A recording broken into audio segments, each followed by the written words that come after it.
ഒരേ ഒരു ആഗ്രഹമേയുള്ളൂ. മനസ്സിന്റെ അകത്ത് ഒരേ ഒരു തീവ്രമായ ആഗ്രഹമേയുള്ളൂ. ഇനിയൊരു ജന്മം ഉണ്ടാവുകയാണെങ്കിൽ ആ പൂണൂൽ ധരിക്കുന്ന ആളായിട്ട് മാറിയിട്ട് എനിക്ക് പൂജ ചെയ്യാൻ കഴിയണം, നമ്പൂതിരിയായി ജനിക്കണം, സവർണ ജാതിയിൽപ്പെട്ട് ജനിക്കണം എന്ന് നേരത്തെ സഹമന്ത്രിയാവുന്നതിന് മുൻപ് ഒരു ദിവസം സുരേഷ് ഗോപി പറഞ്ഞിരുന്നു. അന്ന് അത് വലിയ രീതിയിൽ കേരളത്തിൻ്റെ പൊതുസമൂഹത്തിൻ്റെ സാംസ്കാരിക മനസ്സ് അതിനെ വിമർശിച്ചിരുന്നു. ഇപ്പോൾ ഇത് അതിന് സമാനമായിട്ടുള്ള ഒരു പ്രസ്താവന ഡൽഹി നിയമസഭാ തെരഞ്ഞെടുപ്പിൻ്റെ പ്രചാരണത്തിനിടെ വിവാദമായ പരാമർശം നടത്തിക്കൊണ്ട് കേന്ദ്രമന്ത്രി സുരേഷ് ഗോപി ആവർത്തിച്ചിരിക്കുന്നു. ബ്രാഹ്മണരും നായിഡുവും ഉൾപ്പെട്ട ഉന്നത കുലജാതർ ഗോത്രവകുപ്പ് കൈകാര്യം ചെയ്യട്ടെ എന്നായിരുന്നു സുരേഷ് ഗോപിയുടെ പരാമർശം.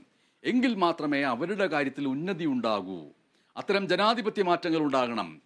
തനിക്ക് ആദിവാസി വകുപ്പ് വേണമെന്ന് ആഗ്രഹമുണ്ടായിരുന്നുവെന്നും സുരേഷ് ഗോപി പറഞ്ഞു. മോദിജിയോട് ആവശ്യപ്പെടുന്നുണ്ട്, എനിക്ക് സിവിൽ ഏവിയേഷൻ വേണ്ട, എനിക്ക് ട്രൈബൽ തരൂ. അപ്പൊ നമ്മുടെ ഒരു നാട്ടിലെ മറ്റൊരു ശാപമാണിത്.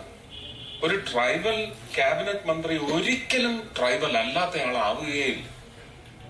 എന്റെ ആഗ്രഹമാണ്, എന്റെ സ്വപ്നമാണ്, ഒരു ട്രൈബൽ മന്ത്രിയാവാൻ ഒരാളുണ്ടെങ്കിൽ അദ്ദേഹത്തെ മുന്നോക്ക ജാതികളുടെയൊക്കെ ഉന്നമനത്തിന് വേണ്ടിയുള്ള മന്ത്രിയാക്കണം. ഈ പരിവർത്തനം ഉണ്ടാവണം നമ്മുടെ ജനാധിപത്യ സംവിധാനത്തിൽ.